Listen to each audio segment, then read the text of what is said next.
우리가 지금 선교하고 있는 선교지 가운데 그 인도에 가면 그 인도는 지금 21세기를 살고 있으면서도 이 분명한 신분 제도가 있습니다. 이 카스트 제도가 확실하게 서 있어서 신분의 구별과 사람의 귀천이 딱 나눠져 있죠. 100년 전만 하더라도 우리나라에도 엄격한 신분 제도가 있었습니다. 우리나라는 다른 나라처럼 그렇게 복잡하지 않은 크게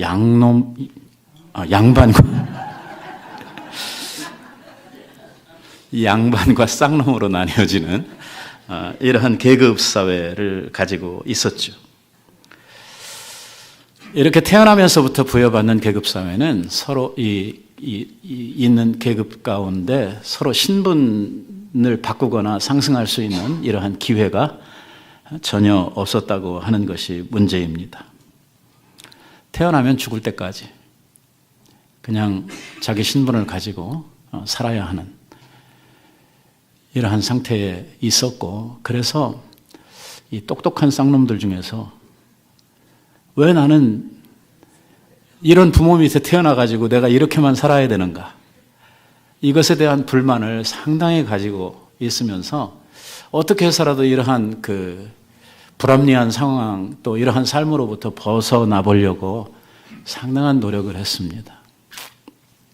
그 가운데 이 얄팍한 생각을 가지고 상놈이 이 양반 옷을 입고 양반 행세를 하고 다니는 이러한 친구들이 많았다고 합니다. 그러나 상놈이 양반 옷을 입었다고 해서 양반이 되는 것은 아닙니다. 절대 그렇게 될 수가 없습니다. 그리고 사실 옷만 바꿔 입었다고 해서 상놈이 양반 되는 거 아니고, 그 태어나면서부터 보고 배우고 자라난 이러한 그의 관습과 삶이 있기 때문에 어딜 와도 상놈은 상놈 티가 나고 양반은 양반 티가 나도록 되어 있습니다. 일단은 아무리 비가 억수같이 와도 양반은 뛰면 안 되죠. 근데 상놈들은 습관이 붙어가지고 비 오면 막 뛰거든요. 그러니까 아무리 두루마리를 입었다고 하더라도 그 하는 행태나 말이나 이러한 것들을 보면 그가 어떤 사람인지 하는 것을 쉽게 알 수가 있는 것입니다. 옛날 사도 바울이 이 편지를 쓰던 그 시대는 로마가 거의 온 세계를 지배하고 있었던 그러한 시대입니다. 그리고 로마라고 하는 나라 안에는 바로 이러한 신분 제도가 있었는데, 이 귀족과 이 노예 계급으로 나누어져서 사람들이 그 신분 안에서 살아가도록 이렇게 되어져 있었는데, 전 로마인들 중에 75%가 노예들이었습니다. 전쟁에서 승리를 하고 전쟁에서 어떤 나라를 정복을 하면 그 진 나라의 모든 백성들은 다 노예가 되는 것이죠. 그 전쟁에서 지기 전까지 그 나라에서 자기가 뭐 왕이었든지 귀족이었던 것이 상관없습니다. 얼마나 배웠든지 못 배웠든지 뭐 이런 거 상관하지 않고 일단 전쟁에서 지게 되고 그 전쟁의 패전 국가에 있는 모든 백성들은 다 노예로 이렇게 귀속이 되도록 되어져 있죠. 그리고 당시 사회에는 4명 중에 3명이 노예 종들의 신분을 가지고 있었습니다. 그런데 이 로마 이 사회에 아주 특이한 풍속이 하나 있습니다. 만약에 어떤 귀족이나 왕에게 자식이 없을 때에, 그러니까 자기를 상속하거나 자기의 가계를 이어줄 이런 후사가 없을 때에 어떻게 했느냐? 그 노예들 가운데에서 자식을 입양을 해가지고 자식을 삼아서 그 입양된 아들로 하여금 자기의 모든 재산이나 신분이나 가지고 있는 모든 특권들을 유지할 수 있도록 하는 이러한 제도가 있었어요. 아마 여러분들이 알고 계시겠습니다마는 로마 나라의 황제 중에는 바로 이러한 케이스를 통해서 노예가 황제가 되는 이러한 케이스가 있었습니다, 실제로. 그래서 누군가 이렇게 부자나 고귀한 신분에 있는 사람의 아들이 되는, 입양이 되는 이러한 일은 당시 사회에 있어서 자기 신분을 벗어버리고 아주 특별한 이러한 상태로 나아갈 수 있는 유일한 이러한 출구가 되었던 것입니다. 오늘 우리가 읽었던 말씀에 보면 그 짧은 말씀 가운데 5절에 이런 말씀이 나옵니다. 그의 기쁘신 뜻대로 우리를 예정하사 예수 그리스도로 말미암아, 자, 그 다음에 나오는 말을 한번 주목해서 보세요. 뭐가 되게 하셨어요? 자기의 아들이 되게 하셨으니 라고 하는 말이 나옵니다. 누가 누구의 아들이 되었다는 말입니까?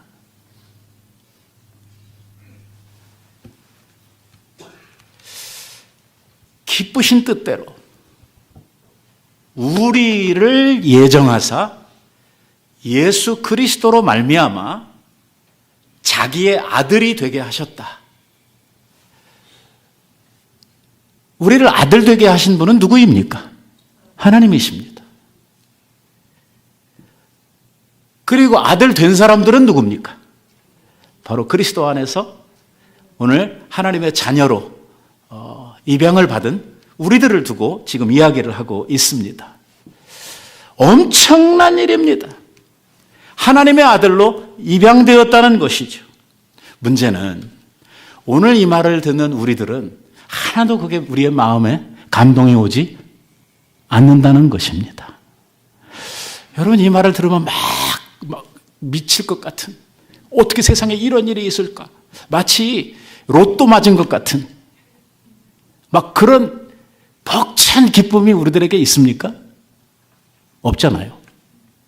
들어도 그런가 보다. 뭐 그런가 보지. 이렇게 하고 지나가잖아요. 그러나 이 편지를 처음 받았던 에베소에 살던 교인들, 그 교인들이 이 말을 들었을 때는요, 상상도 할 수 없는 이러한 기쁨, 이러한 정말 우리가 하나님의 자녀로 입양되었다고 하는 이러한 사실을 이 말씀으로 사도를 통해서 전해 들었을 때에 그 마음의 기쁨이라고 하는 것은 이루 말할 수가 없었던 것입니다. 이건 마치 망치로 뒤통수를 한 대 그냥 크게 얻어맞은 것 같은 뻥 하는 이러한 느낌을 받을 수밖에 없었을 것입니다. 왜? 그들은 이 말이 무엇을 의미하는지 너무 잘 알고 있었기 때문입니다. 왜냐하면 자기들이 살아가고 있는 그 당시에 바로 종이, 노예가 황제가 되는 일이 있었거든요. 어떻게? 바로 황제의 아들로 입양되는 이러한 일을 통해서 황제가 되는 일이 있었기 때문에, 아니 황제까지는 아니더라도 당시의 귀족이나 부자들 가운데에 후사가 없을 때에 바로 이런 방법을 통해서 그 자녀가 됨으로 말미암아 그 아버지 된, 이 수양된 집의 아버지 된 사람의 모든 신분과 재산과 그가 가지고 있는 권세를 다 물려받는 이러한 일이 있었기 때문에, 정말 그런 일이 나한테 생긴다고 하면은 그것은 일생일대에 대박나는 이러한 일이었기 때문에 오늘 이 말이 무엇을 의미하는지, 너희들이 하나님의 자녀가 되었다, 너희들이 하나님의 자녀로 입양되었다 하는 말을 들었을 때에 이것이 무엇을 의미하고 자기들이 어떠한 자리에 나아가게 되었는지에 대한 이러한 의미를 우리들이 지금 느끼고 상상하는 것과는 정말 너무 차이가 날 정도로 그들은 잘 알고 있었다고 하는 것입니다. 하나님의 아들이 되었다고 하는 것은 지금 우리가 생각하는 것처럼 그냥 신자가 됐고 그리스도인이 됐고 뭐 하나님의 자녀가 됐고 하는 이러한 차원이 아니고, 자신들의 신분 상승과 더불어서 하나님이 가지신 모든 능력과 영광, 그리고 그가 가지신 모든 권세와 그의 모든 유산들이 다 그의 아들에게 상속된다고 하는 이러한 개념을 가지고 지금 이 입양에 대한 이야기를 하고 있는 것입니다. 우리가 지금 하늘도 모르고 하나님도 모르고 장차 누릴 하나님 앞에 약속되어 있는 그 유산이 무엇인지 이런 것들에 대한 감이 너무 없어서 여기에 감격도 못하고 이게 뭔지를 모르니까 이게 우리들이 감동을 안 하는데 이것의 실체를 안다면, 그러니까 우리들이 천국 가면 몇 번 놀랜다고 그러잖아요. 그 중에 하나가 뭐라고 그러냐면 어떻게 나 같은 사람이 여기 올 수 있었을까 하는 것 때문에 놀랜다는 거예요. 그러니까 그날이 되면 하나님께서 우리들에게 약속하신 것들, 또 하나님께서 우리를 위해서 준비하신 이러한 유산들, 우리가 상속받아야 될 아들로서의 그 모든 것들이 우리가 지금까지 상상했던 이러한 것들이 아니라 이것은 완전히 우리들의 상상을 깨버리는 이러한 놀라운 이 유산들이 우리를 위해서 준비되었다고 하는 사실을 알면서 그때 우리는 경악스러운 놀라움에 들어가게 될 것이라고 하는 것이죠. 그러면 중요한 질문이 하나 나옵니다. 하나님이 왜 나를? 그렇잖아요. 뭐 내가 나를 봐도 그렇게 뭐 특별하지 않은데, 아니 하나님 천지의 주제이시고 온 세상을 말씀으로 만드신 그 하나님께서 왜 나를 아들로 입양하셨을까? 하는 이러한 질문이 생겨나게 되는 것입니다. 오늘 말씀에 보면은요, 우리가 하나님의 자녀로 입양된 것이 어느 날 갑자기 하나님께서 이렇게 심심해서 얘들을 한번 아들로 삼아봐야 되겠다 해가지고 장난 삼아서 하신 일이 아니라고 이야기하십니다. 뭐라고 말씀을 하냐면 이 이야기는 하나님이 하시는 사역 가운데, 하나님께서 계획하시고 일하시는 하나님의 일 가운데 아주 핵심 사역일 뿐만 아니라 하나님의 모든 관심과 모든 지혜를 담아가시고 하신, 하나님께서 하신 아주 놀라운 가장 중점적인 이러한 사역이라는 거예요. 내가 왜 이렇게 열내가면서 이렇게 강조를 하는지 여러분들이 잘 이해를 못 하시겠습니다만은 바로 여기가요, 장로교회와 다른 교단들, 뭐 침례교나 이런 여러 교단들이 갈라지는 신학적 포인트가 있는 곳이 바로 여기입니다. 뭐냐? 우리 장로교회 많은 여러 교리들 가운데에서 가장 중심되고 뛰어난 교리가 뭐냐면 하나님이 창세전에 우리를 택하셨다고 하는 것입니다. 우리 장로교회에서는 하나님의 선택을 믿습니다. 그러니까 구원의 주체가 사람이 아니라는 것입니다. 그러나 감리교나 침례교에서는 구원의 주체를 사람으로 생각합니다. 무슨 말이냐면 예수님은 십자가에 죽어서 구원받을 수 있는 길을 열어놓으셨고 그 구원을 내가 선택해서 갖느냐 안 갖느냐 하는 것은 사람들의 몫이다, 이렇게 가르치고 있는 것이고요. 우리 장로교회에서는 이미 하나님께서는 구원 주실 자들을 창세전에 택하셨다.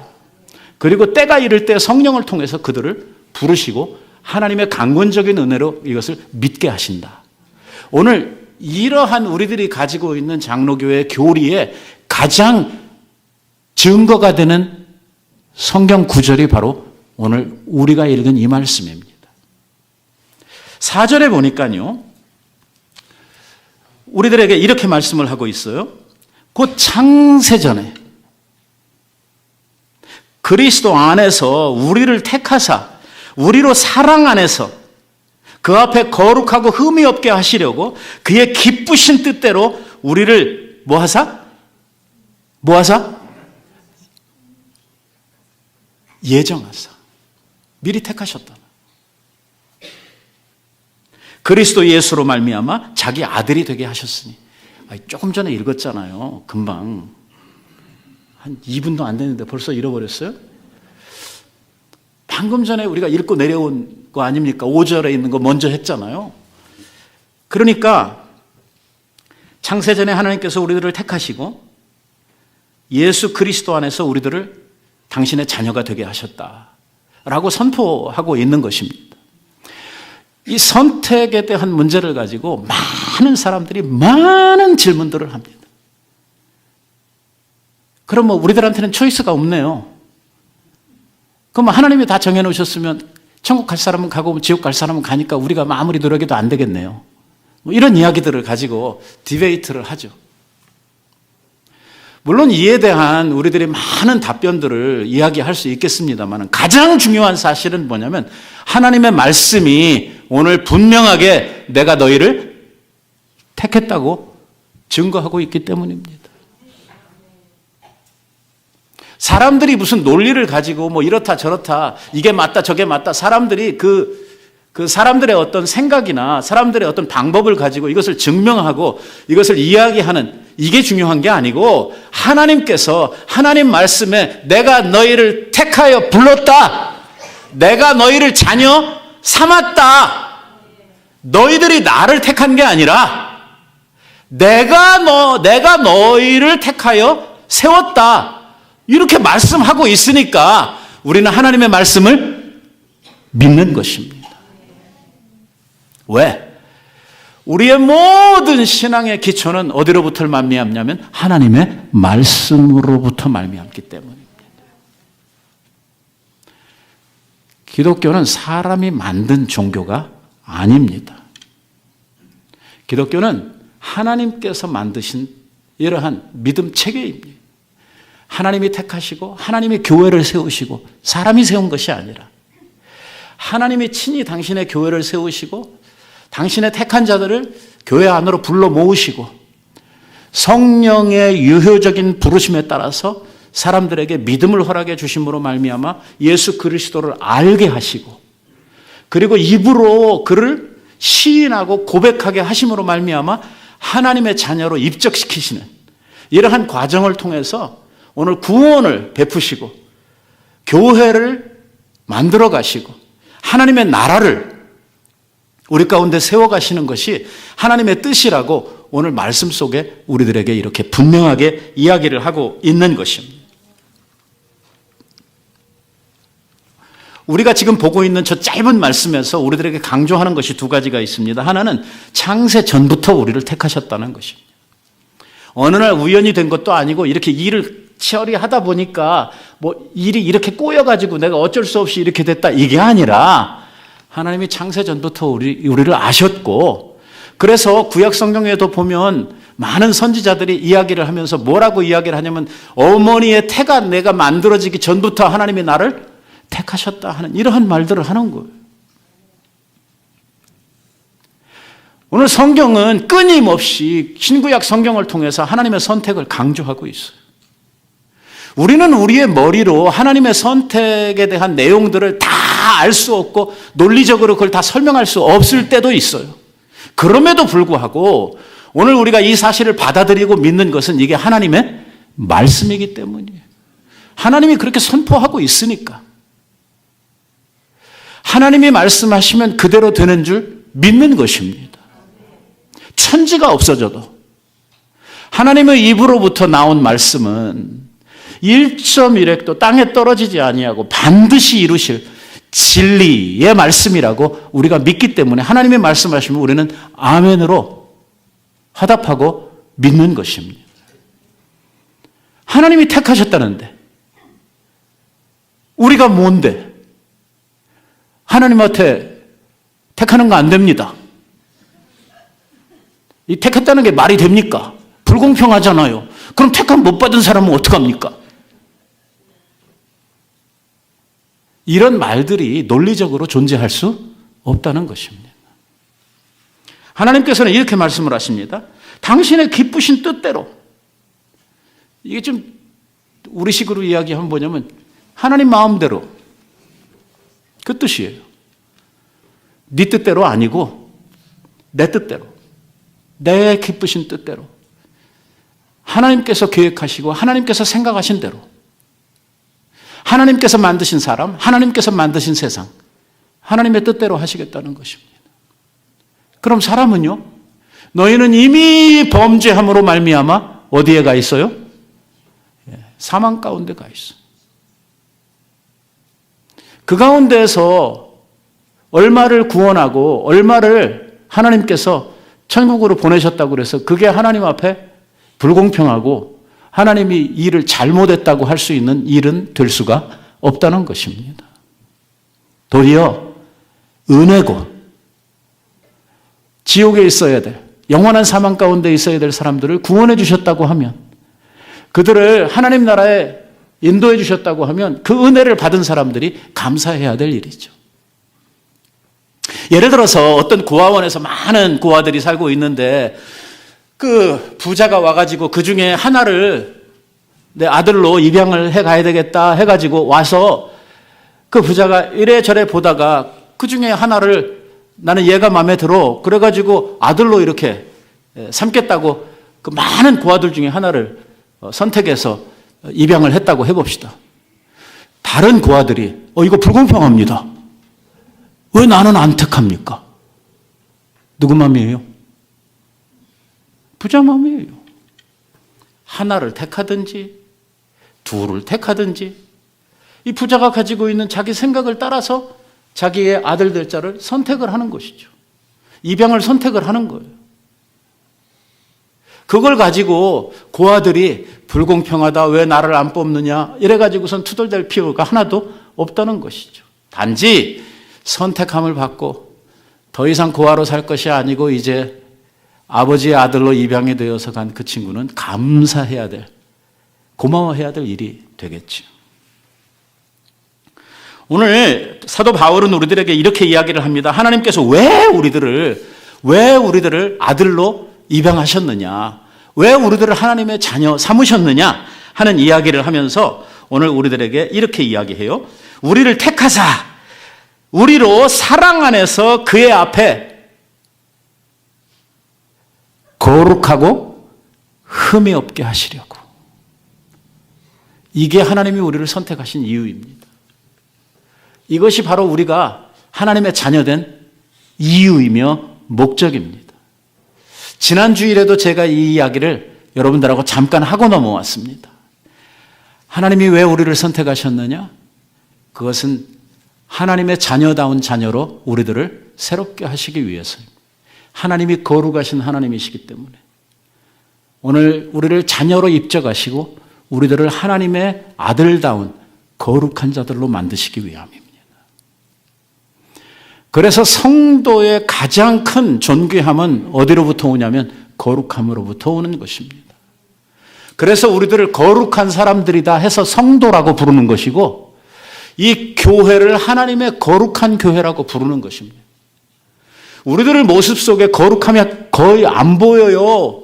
우리들 안에 그렇게 정의로워 보이는 것도 없고 아직도 죄투성이로 보이는 이러한 우리들임에도 불구하고 하나님께서 왜 우리들을 그렇게 부르시고 우리들을 그렇게 대우하시냐면 하나님의 부르심의 목적이 여기에 있기 때문입니다. 그리고 하나님이 목표를 삼으시고 하나님께서 이 일을 하시겠다고 작정을 하셨으면 중간에 하다 힘드셔서 못 하실 것입니까?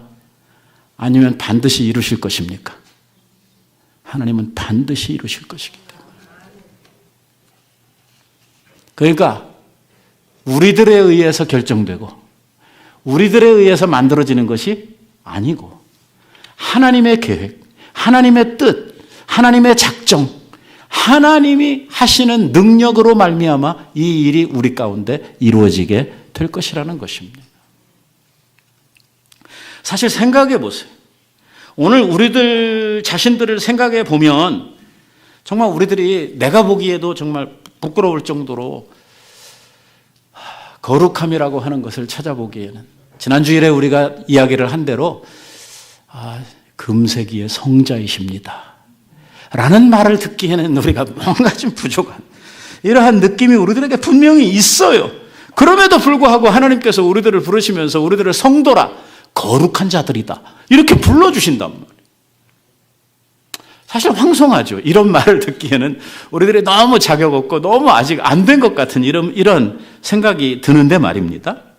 그런데 하나님께서 처음 사람을 만드셨을 때에 사람을 어떤 존재로 만드셨냐면 다른 동물들, 다른 피조물들하고는 완전히 다르게 우리 사람들은 뭘 따라 만들었어요? 하나님의 형상을 따라 만드셨어요. 다시 말하면 하나님과 방불한 존재로 만들었다. 하나님이 영원하신 것처럼 사람도 영원하고 하나님이 가진 속성들을 사람 안에 두시고 하나님의 지혜를 사람 안에 두시고 물론 하나님과 100% 닮진 않아요. Image of God이라고 하는 말은 하나님을 따라 지음을 받았다 해서 하나님과 100% 똑같은 카피다 하는 그 뜻이 아니고 이미지라고 하는 말은 상당히 닮아 있는 이러한 의미입니다. 그런데 이렇게 창조함을 받은 우리들, 지난주에도 말씀을 드렸습니다만 하나님이 가지고 계신 많은 속성들, 선하시고 사랑이 많으시고 많은 속성들 가운데에서 하나님의 속성 가운데 아주 독특하고 가장 강력한 속성이 있는데 그게 뭐냐면 하나님의 거룩하심이거든요.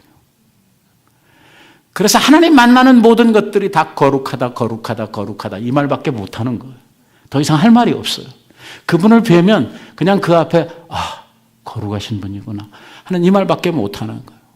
그러니까 사람만 그 소리를 하는 게 아니고 이 하나님으로부터 창조함을 받은 피조물 가운데 천사들, 우리가 생각하기에 정말 영물로서 아주 죄 하나 안 짓고 살 것 같은 그런 그 퓨어한 그 천사들이 하나님 앞에 서면 자기가 너무 부끄러워서 자신의 모습을 다 가리우면서 고백하기를 하나님을 향해 거룩하시다, 거룩하시다. 이 고백만 한다는 거 아닙니까? 상상이 안 가죠. 얼마나 거룩하시면. 근데 그 이미지를 따라 우리가 지음을 받았다는 거거든요. 그러니까 우리가 하나님처럼 거룩하지는 않지만 하나님의 거룩하심이 우리들 안에 그렇게 투영되고 그렇게 만들어졌었는데 사람이 죄로 말미암아 이 하나님의 형상을 깨뜨려 먹었단 말이에요. 더 이상 우리 안에 하나님의 거룩하심이 존재하지 않아요. 죄로 말미암아 사람이 얼만큼 나빠졌냐면 상태가 선지자는 우리들에게 이야기하기를 이 세상의 만물 중에 가장 부패하고 가장 더러운 것이 뭐다? 사람이다. 이렇게 이야기를 합니다. 그래서 우리는요, 상태가 어디에 가버렸냐면 호랑이보다도 더 더럽고 어쩜 뱀보다도 더 사악한. 그래서 존재하는 세상의 모든 피조물 중에 가장 무서운 것이 사람이에요. 사람의 생각과 행동은 도저히 믿을 수가 없단 말이에요. 때로는 돌아보면 내 자신도 내가 믿지 못할 만큼 오늘 우리들 자신에 대해서도 자신의 의지나 생각이나 계획이나 약속들을 지켜가지 못하는 때를 따라 변하고 상태에 따라 변하는 이러한 모습들을 우리가 가지고 살고 있는 것입니다.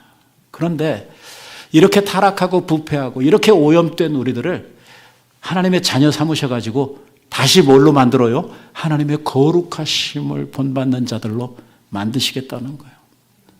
이거를 우리는 신학적으로 뭐라고 이야기하냐면 신형상의 회복이라 이렇게 이야기를 하고 오늘 하나님께서 그리스도 안에서 우리를 재창조하신다. 다시 만드신다. 하는 말로 표현을 하는 것입니다. 구속함을 받은 우리들은 비록 죄인으로서 부패한 가운데 더러운 이러한 인간으로서 하나님 앞에 부름을 입었지만 우리들을 하나님께서 어떻게 만들어 가실 거예요? 처음 하나님 앞에 창조함을 받았던 그 거룩하신 하나님의 형상을 닮은 모습으로 우리들을 회복시켜 가실 것이라는 거예요. 그리스도 안에서. 그 일을 하시려고 우리를 하나님의 자녀로 입적시키셨다. 그러니까 최소한 우리들이 알아야 될 게 뭐냐면 하나님이 우리에게 구원 주시고 우리를 하나님의 자녀 삼으신 것은 이 세상에서 조금 더 잘 먹고 쫄도 잘 나가고 병도 안 걸리고 좀 잘 살다가 이빨도 튼튼하고 이렇게 지내다가 죽어라. 그래서 우리를 택하신 것이 아니고, 우리를 택하신 것은 하나님의 자녀다운 자녀로. 그래서 원래 하나님께서 사람을 창조하셨을 때 사람이 가지고 있었던 그 존귀함과 그 사람이 가지고 있었던 그 영광스러움, 그 거룩하심, 그러니까 다른 피조물들과는 비교할 수 없을 정도로 탁월한 우리 본래의 인간의 모습을 회복시키려고 하는 것이 하나님의 계획이랍니다. 이런 결론에 도달을 하게 되죠. 만약에 하나님께서 이 세상을 창조하시고 하나님의 계획에 따라서 사람을 만드시고 모든 것을 하나님의 뜻 속에 두었는데 우리가 범죄하고 사단이 하나님의 계획을 이렇게 망쳐놨다고 해서 사람이 죄 가운데 빠지고 오염되고 타락한 상태에서 그냥 그대로 끝나버린다고 하면 하나님은 뭐가 됩니까? 네? 아무것도 못하는, 사람이 가서 막 개판치고 그냥 몽짜 버리고 이래가지고선 세상 망가뜨리면 그 다음에 하나님이 꼼짝하고 그냥 옆에서 바라만 보고 계시는 그런 하나님이십니까? 그거 안 된다는 거죠. 내가 원래 계획했던, 원래 사람을 만드시고 하나님께서 사람을 통해서 거두시려고 하셨던 그 하나님의 계획, 하나님의 뜻을 이루시겠다는 거예요. 비록 너희들이 범죄함으로 말미암아 죄가 관영하고 오염과 타락 속에 있다고 하더라도 그러한 너희들을 구원해 내셔서 그리스도 안에서 우리들을 새롭게 하시고 우리들을 하나님의 존귀한 형상을 닮아가는 이러한 하나님의 거룩한 자녀로 우리들을 만드시겠다는 거예요. 이게 바로 오늘 우리가 읽었던 본문의 말씀이 우리들에게 천명하고 있는 것입니다. 여기에 거룩하고 흠이 없다 하는 말은요, 완벽하고 퍼펙트한 이러한 사람을 만들겠다는 뜻이 아니에요.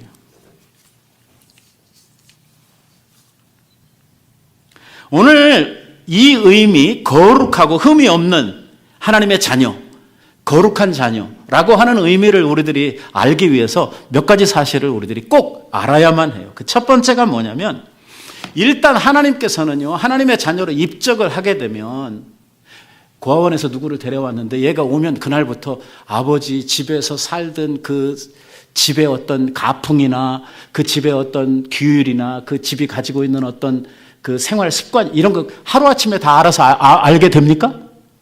모르죠. 처음에 가가지고는. 화장실이 어디에 있는지도 잘 모를 거예요. 그러나 시간이 지나면서 다 배우게 되죠. 살면서 아버지가 어떤 분인지를 알게 될 겁니다.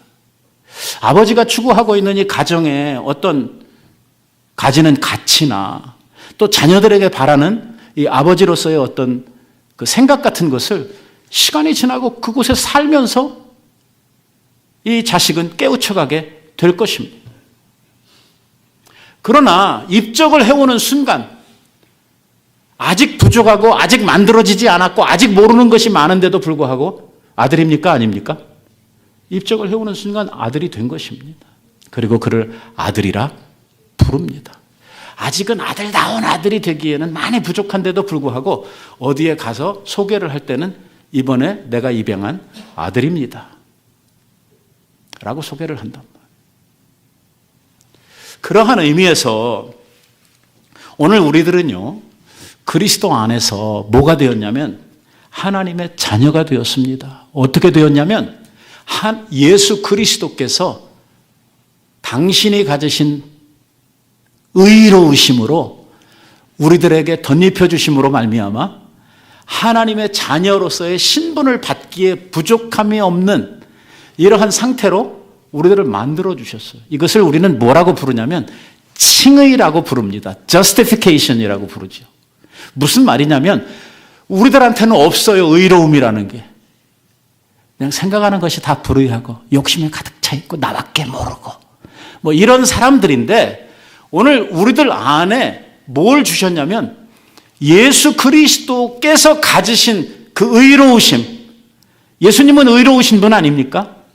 그런데 그분이 가지신 그 의를 우리들에게 덧입혀 주신 거예요. 한마디로 말하면 우리들에게 가운을 입혀 주신 거예요. 우리들 속은 지금 막 더럽고 막 누더기 옷 안 좋은 상태에 있는데 그 의를 뭘로? 예수 그리스도의 의의 세마포 옷으로 싹 감싸주신 거예요. 그러니까 속에 뭐가 있는지는 모르지만 아무튼 겉으로 보기에는 어째요? 멋져요. 깨끗해요. 그래서 우리를 뭐라고 부르느냐? 의인이라고 부르는 거예요. 실제로 의인이에요? 아니에요. 무엇을 덧입었냐면 예수 그리스도의 의의를 덧입었어요.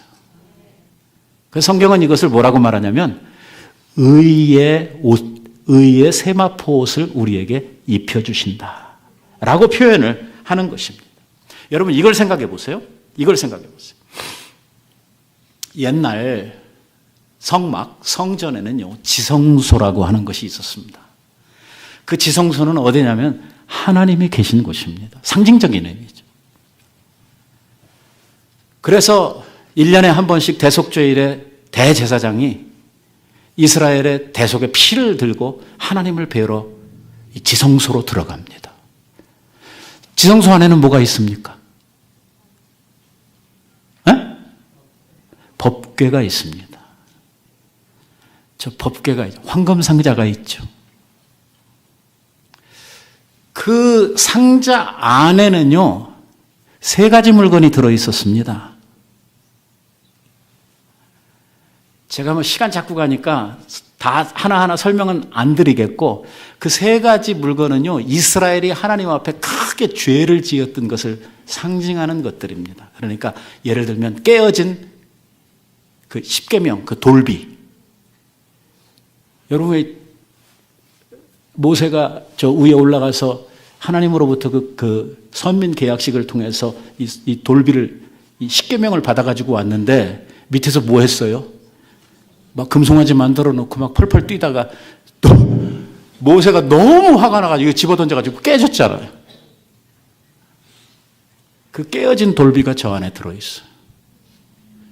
무슨 말이냐면 이 깨어진 돌비가 우리들에게 뭘 말해주고 있냐면 이스라엘 백성들이 하나님 앞에서 하나님을 거절하고 우상 숭배했던 그 죄가 그 안에 지금 들어있는 거예요. 이렇게 3개의 물건이 들어있는데 이스라엘 백성들이 끔찍하게 범죄를 했던 그 범죄의 사건들의 증거물들이 다 저기 들어있어요. 그런데 그 상자 안에 그걸 넣어놓고 그 위를요 저 뚜껑으로 덮었어요. 저 뚜껑으로. 그러면 안에 뭐가 들어있는지 보여요? 안 보여요? 안 보여요. 그냥 뚜껑만 보이는 거예요. 그리고 대제사장이 1년에 한 번씩 제사 드리러 들어가면 뭐 하냐? 저 뚜껑 위에다가 피를 뿌리는 거예요. 잘 상상해 보세요. 저 상자 안에는 뭐가 들어있어요? 이스라엘의 무서운 죄가 들어있어요. 그걸 뚜껑으로 덮으시고 속죄일마다 가가지고요 하나님 앞에서 제사를 드리는데 거기에다 뭘 하냐면 피를 뿌리는 거예요. 저 뚜껑 위에다가. 저 그룹, 저 천사들의 형상은요 뭘 이야기하고 있냐면 하나님이 거기 존재하고 계신다고 하는 하나님의 존재의 상징이에요. 왜? 저 그룹들은 하나님을 수호하는 천사들이거든요. 이 의미, 이 상징을 한번 잘 생각해 보세요. 하나님께서 저 그룹들 사이에 좌정하고 계시고 이스라엘의 죄를 당신의 발 아래 두고 계신데 그 죄를 어깨의 뚜껑으로 덮으시고 1년에 한 번씩 이스라엘의 죄를 속량하시기 위해서 그 위에 피를 뿌린다는 거예요. 그러나 하나님께서 여기를 통해서 지금 우리들에게 시사하고 있는 것이 뭐냐면 하나님은 우리들의 죄를 보시는 것이 아니라 죄는 감추시고 그 위에 뿌려진 뭐를 보냐면 속죄의 피를 보시는 거예요. 그리고 이스라엘의 죄를 사해 주시는 것입니다. 이 의미를 한번 잘 생각해 보면서 우리들에게 한번 접목을 해보세요. 우리들에게도 저런 무서운 죄들이 있습니다.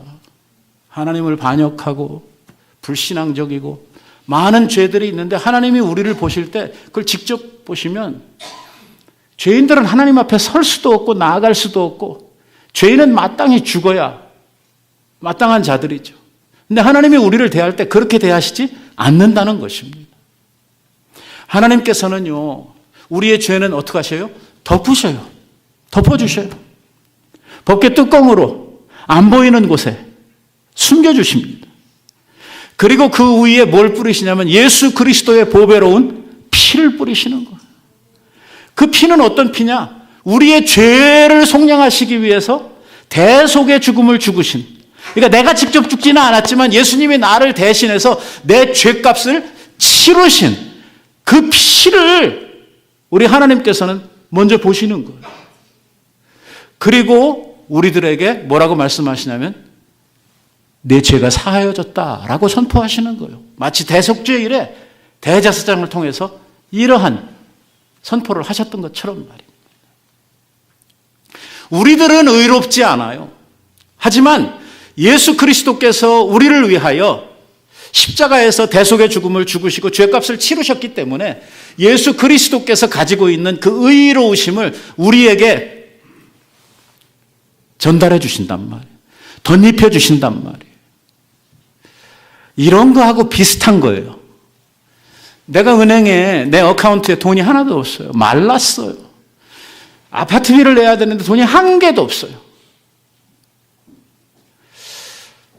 그랬는데 정말 나를 사랑하는 형님이 아니면 내 아주 가까운 친구가 나를 불쌍히 생각해서 어떻게 했어요? 돈을 빌려줬어요.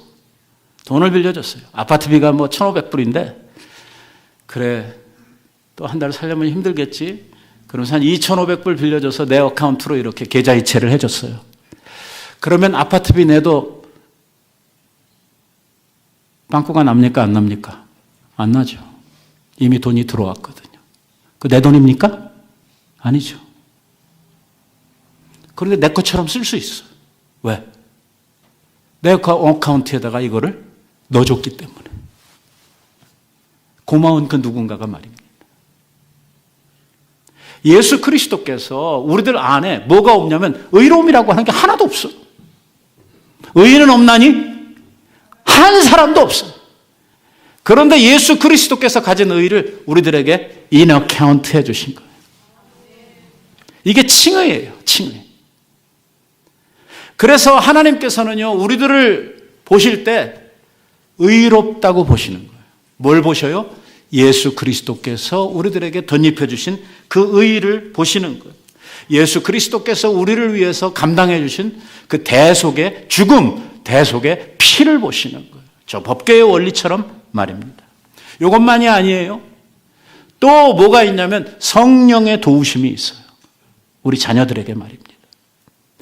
예수님께서 베푸신 그 놀라운 은혜 플러스 뭐가 있냐? 성령의 도우심이 있어요. 예수님께서 말씀하신 대로 내가 너희들에게서 떠나가면 내가 너희들에게 뭘 보내주시겠다? 성령을 보내주시겠다. 그가 너희에게 오시면 진리에 대해서 가르쳐 주시고 너희들이 받은 구원과 너희들이 받은 이 하나님의 은혜가 무엇인지를 알게 해 주실 것이다. 그래서 하나님의 자녀된 명분이 무엇이고 오늘 우리가 어떻게 살아야 될 것인지 이러한 모든 것들 하나님께서 예수님께서 이 지상에서 제자들을 향해 가르쳐 주셨던 진리의 말씀들에 대해서 가르쳐 주시고 생각나게 해 주시겠다. 그래서 우리에게 뭐가 와 있어요? 성령이 와 있어요. 그 성령께서 우리에게 가르쳐 주시는 말씀을 통해서 우리들이 말씀대로 살아가고 말씀으로 삶으로 말미암아 우리의 더럽고 추잡했던 과거의 죄들을 다 씻어버리고 말씀으로 씻어 거룩하게 되어지는 이 과정을 걸어갈 수 있도록 성령이 우리 안에서 역사하고 있는 거예요. 이러한 은혜가 오늘 예수 믿은 사람들 속에 역사되어지고 있다고 오늘 사도 바울이 우리들에게 이야기를 하고 있는 것입니다. 또 있습니다. 이야, 이렇게 많은 줄 몰랐죠? 오늘 성령께서 오셔서 날마다의 삶 속에서 우리들에게 이 은혜를 베풀어 주시는 것, 그것뿐만이 아니라요. 정말 놀라운 것은 뭐냐면 우리는 평생을 통해서 신앙생활을 한다고 하면서도 뭐에 사로잡혀서 아직도 살고 있냐면 우리들의 죄성, 아직 벗어버리지 못한 이 sinful nature라고 하는 이 죄된 육신에 사로잡혀 있어요. 그래서 이게 은혜로울 때는 주님 말씀대로 살려고 하고 좀 은혜로울 때는 그래도 괜찮아 보였는데 이게 조금만 삐딱하면 그냥 바로 거꾸러지고 하는 게 우리들인 것이 우리들 안에 아직도 뭐가 안 없어지고 존재하고 있냐면 그 육신의 그 더러운 욕망이 아직도 우리들 안에 있거든요. 그래서 하나님께서 우리를 위해서 하시는 이 놀라운 일이 뭐냐면 우리가 이 세상을 떠나는 날이요, 홀연히 우리를 변화시켜 주신다는 거예요. 무슨 말이냐면 우리가 평생을 통해서 말씀으로 성령의 도우심을 통해서 이 성화의 길을 걸어가요. 조금씩 거룩해져 가죠. 자빠졌다가 또다시 일어나고 이래가면서 이 과정을 걸어요. 그럼에도 불구하고 평생을 통해서 우리는 하나님의 온전한 거룩하심을 이루지 못합니다. 안 돼요. 여러분, 그 성 프란시스라고 하는 그 성자 중에 성자 같은 분이 자신의 그 욕심을 벗어버리기 위해서 노력하는 이러한 이야기들을 자기 스스로 기록했던 글들을 한번 읽어보세요. 얼마나 괴로워하고 자기를 이겨보려고 얼마나 노력을 했는데 안 돼요. 그런데 우리가 이 세상을 떠나고 죽음을 통해서 나를 벗는 그 순간에 하나님이 우리를 영화롭게 변화시키신다는 것입니다. 한순간에 홀연히 우리들을 변화시켜 하나님의 거룩한 자로 세우신다는 거예요. 이게 오늘 하나님의 말씀이 우리들에게 약속하고 있는 것입니다. 한 가지 우리가 꼭 기억해야 하는 것이 있습니다. 뭐냐? 4절에서도 5절에서도 6절에서도 오늘 하나님이 하신 일들, 성령께서 하시는 일, 예수 그리스도께서 구원을 위하여 우리들에게 하시는 일들을 쭉 이렇게 설명을 하면서 오늘 우리들에게 절절히 강조하는 것이 있습니다. 4절에서 뭐라고 했냐면 그리스도 안에서 우리를 택하사. 그래요? 그렇습니까? 예. 그리스도 안에서 우리를 택하사. 5절에 보세요. 5절에. 예수 그리스도로 말미암아 자기의 아들이 되게 하셨다. 6절에서 그 사랑하시는 자 안에서, 그 사랑하시는 자는 누군데요? 예, 예수 그리스도시거든요. 그러니까 오늘 우리 안에 되어지는 이러한 모든 하나님의 선택과 자녀로서 구원으로서 누리는 이 성화, 거룩하게 되는 이러한 과정의 모든 일들이 다 누구를 통해서 일어난다? 예수 그리스도를 통해서 일어난다는 거예요. 하나님은 그리스도 안에서만 우리를 상관하신다. 그래서 우리는 예수를 믿는다 라는 말을 하는 것입니다. 이해하셨습니까? 이해하셨으면 좋겠습니다. 이 모든 일들이 그리스도 안에서 이루어진 일이고요, 그리스도 밖에서는 이 일이 절대로 이루어질 수 없다는 것입니다. 그래서 우리 예수 그리스도가 우리에게 소중한 분이고, 그래서 예수 그리스도가 우리의 믿음의 주체이시고, 그래서 우리는 예수 그리스도를 향해서 오늘도 고백을 드리고 있는 것입니다. 그리스도 안에 있는 믿음만이 이러한 하나님의 모든 은총과 축복을 누릴 수 있는 유일한 길이 된다고 가르치고 있는 것이죠. 오늘 이것을 알고 그 주님을 내 마음속에서 신뢰하게 될 때에 우리 안에는요, 흔들림 없는 믿음이 자리를 잡도록 되어져 있는 것입니다. 교회는 바로 이렇게 부름을 받은 하나님의 자녀들의 모임입니다. 건물이 아니라 하나님의 자녀들이 모여있는 하나님의 가족들, 그래서 하나님의 권속이라 이렇게 부르는 것입니다. 제가 여러분들하고 수요 묵상을 나눌 때에도 끊임없이 여러분들에게 사랑하는 남부교회 가족 여러분, 이렇게 시작을 하는 이유도 바로 저와 여러분은 하나님 안에 한 피를 나눈 하나님의 한 가족이기 때문입니다. 우리는 이 생에서 뿐만이 아니라 장차 영원한 나라에서도 가족으로서의 우리의 관계를 계속해야 될 게, 오늘 우리는 하나님 안에 예수 그리스도의 피로 결속된 하나님의 가족이라고 하는 사실을 우리들이 절대로 잊어서는 안 되는 것입니다. 이 믿음 속에서 우리들이 교회로서 하나님 앞에 든든하게 세워져 가기를 우리 예수님의 이름으로 축원드립니다. 기도하십시다.